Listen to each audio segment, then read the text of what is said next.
Hello mga friends! Welcome to Tess Kusina. Dahil malamig nga ang panahon, samahan niyo akong magluto ng chicken tinola. Tara, simulan na natin. Hita ng manok ang ginamit ko. Hinugasan ko at tinanggalan ng balat. At pagkatapos ay hinati ko sa dalawa. Nilagyan ko rin niya ng asin at paminta. Prinito ko hanggang mag-brown ang magkabilang parte.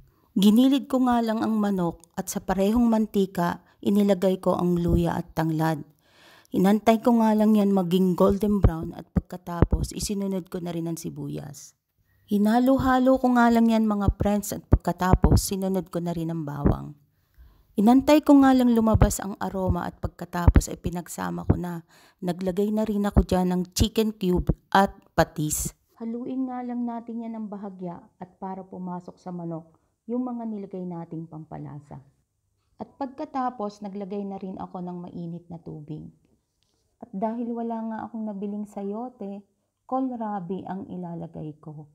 Yan ang mostly ginagamit namin dito. Takpan lang natin yan hanggang maluto. Naglagay na nga rin ako dyan ng siling haba.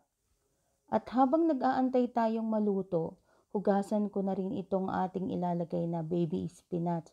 Wala rin akong nabiling dahon ng sili mga friends, kaya ito ang ilalagay natin.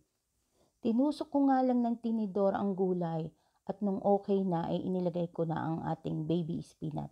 Tara, kain na tayo! Salamat sa panonood!